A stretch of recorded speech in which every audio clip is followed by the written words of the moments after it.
Caminhando com o Senhor, 30 de agosto de 2021.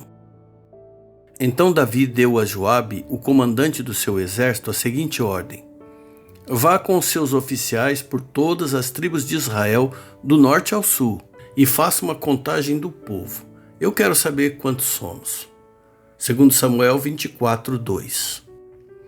Depois das duas contagens dos hebreus durante os 40 anos de peregrinação no deserto, Deus estabeleceu uma norma através de Moisés, de que somente com a sua permissão outro censo poderia ser realizado, e que uma oferta deveria ser levantada em resgate por cada alma que fosse contada. Davi desrespeitou essas ordens do Senhor, levantando um censo que era desnecessário porque era época de paz, e sem oferecer os sacrifícios adequados para aquela ocasião. E ele fez isso contrariando os conselhos que recebeu. Toda essa teimosia desagradou o Senhor, não pela falta de oferta, mas pela falta de obediência. Além disso, Deus não queria que o coração do rei ficasse confiando mais no seu exército do que nele, como era até então. Por essa razão, ele considerou a sua teimosia como sendo um grave pecado. Por isso, lhe mandou um recado por meio de um profeta. Davi escolhe seu castigo. O texto dessa reflexão nos mostra que a origem dessa tragédia está no fato de Davi não ter resistido à tentação. Lá em Crônicas fala que, então, Satanás se levantou contra Israel e incitou a Davi a levantar o censo de Israel. Como nós vimos na devocional de ontem, em 2 Samuel 24:1, a permissão partiu de Deus, por sua contrariedade com Israel. Mas a responsabilidade desse fracasso é exclusiva de Davi, que se deixou levar pela vaidade, dando espaço para a tentação. Satanás, que é traiçoeiro e perito em armar ciladas, faz isso mesmo. Ele monta como estratégia ficar observando para reconhecer que tipo de isca funciona com cada um. Aí ele aproveita justamente os nossos pontos fracos para atrair para a armadilha dele. E quem disse isso aqui eu estou falando foi o Espírito Santo, quando inspirou Tiago para escrever: as pessoas são tentadas quando são atraídas e enganadas pelos seus próprios maus desejos. Mas como Deus conhece muito bem as nossas fraquezas, antes da gente cair na armadilha, Ele nos avisa a respeito disso. E Ele sempre oferece a ajuda necessária para fugirmos das emboscadas do diabo, porque, como disse Paulo, Deus não permitirá que vocês sejam tentados além do que vocês podem suportar. Mas quando forem tentados, Ele mesmo providenciará a força necessária para que vocês possam suportar. Mas Davi não quis saber disso. Ele não buscou forças no Senhor para vencer a tentação, coisa nenhuma. Pelo contrário, ele se deixou levar pela imaginação, pela vaidade, pelo desejo de ser temido por causa do seu poderio bélico, e assim ele caiu direitinho na armadilha de Satanás. O culpado foi o diabo? Sim, foi. Mas Davi também teve a sua parcela de culpa, porque ele fez a sua escolha de livre e espontânea vontade, mesmo tendo recebido vários conselhos e várias advertências para não fazer aquilo. O fato é que cada um de nós seremos responsabilizados pelos nossos atos e pelas nossas escolhas. A punição do pecado é a morte. Nós, que vivemos neste momento aqui, pela graça de Deus, podemos nos livrar dessa condenação da morte graças ao sacrifício que Jesus fez por nós na cruz. Mas naquele momento ainda não era assim, porque Jesus ainda não tinha morrido por nós. Por isso muitos sofreram pelo pecado de Davi, e ele teria que arcar com as consequências das suas decisões erradas.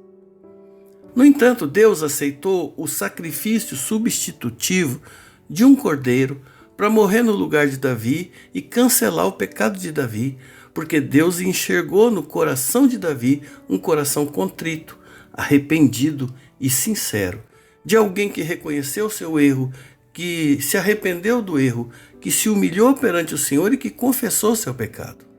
Só isso já bastaria para uma boa reflexão para nós. Vê que um crente que é ungido, um servo consagrado, um homem segundo o coração de Deus, também comete erros e fracassa, assim como cada um de nós. E isso nos faz sentir talvez menos piores do que nós somos. E ver também que um crente, mesmo estando caído e estando ferido, quando ele se arrepende, sempre tem a oportunidade de perdão e de restauração. Isso traz para a gente um grande alento e motivação para as nossas vidas. Mas que fique aqui uma lição para mim e para você. Porque mesmo havendo perdão para os nossos fracassos, nem sempre haverá restauração daquilo que se perdeu, daquilo que estragou, das consequências dos nossos atos, das nossas desobediências. A mordida do leão sempre vai deixar cicatrizes, mesmo na vida daqueles que já foram perdoados, porque as consequências dos nossos erros nem sempre podem ser desfeitas. Por isso, o melhor que temos a fazer, sempre que surgir tentação, é resistir ao diabo com a ajuda de Deus, e aí ele fugirá de nós. Eu sou tão agradecido ao Senhor pelo sacrifício que o Senhor fez no meu lugar, tirou de mim todo aquele peso, aquela condenação do meu passado, dos meus muitos erros que cometi contra o Senhor e contra o meu próximo. Eu jamais teria paz se não fosse pela tua bondade, pelo teu amor que o Senhor tem demonstrado por mim. E não é só por mim, mas por todos aqueles que me ouvem agora. Eu e eles te agradecemos, Senhor. Sabe, Senhor, muitas vezes o tentador tem nos feito lembrar dos erros que nós cometemos lá no passado e fica nos acusando a consciência, dizendo que nós somos culpados.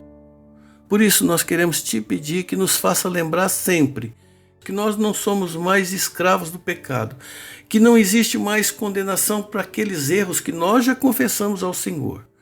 Nos ajude a resistir às tentações que aparecem a cada dia. Nós te pedimos isso pelos méritos de Jesus, porque ele soube resistir às tentações no deserto. Nos ajude também. Nós te pedimos em nome dele. Amém.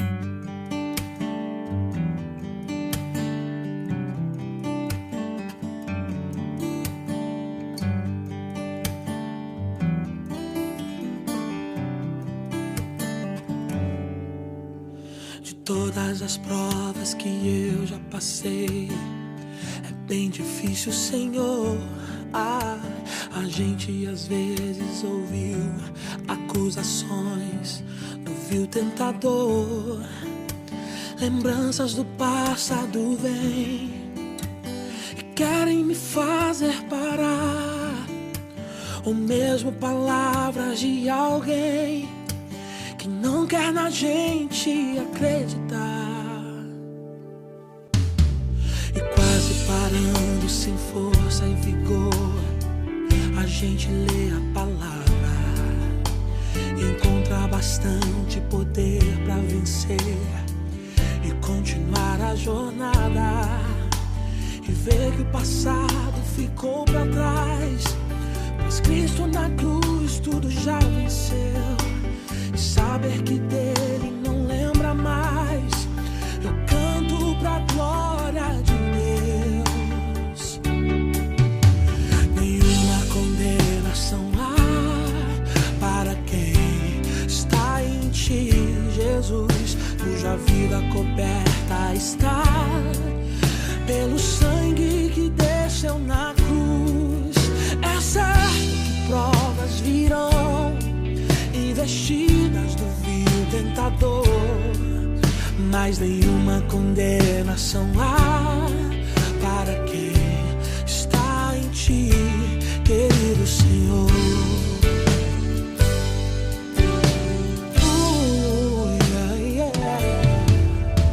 E quase parando, sem força e vigor, a gente lê a palavra, encontra bastante poder pra vencer e continuar a jornada.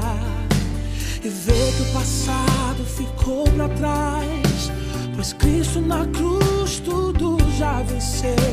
E saber que dele não lembra mais, eu canto pra glória de Deus.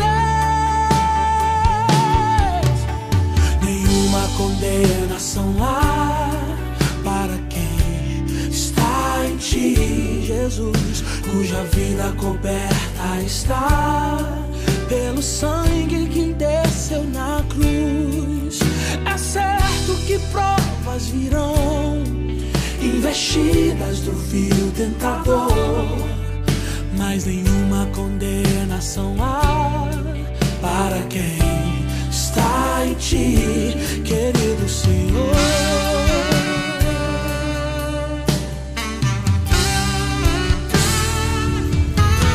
Nenhuma condenação há para quem está em ti, cuja vida coberta está pelo sangue que desceu na cruz. É certo que provas virão, investidas do vil tentador, mas nenhuma condenação há para quem está em ti, querido Senhor.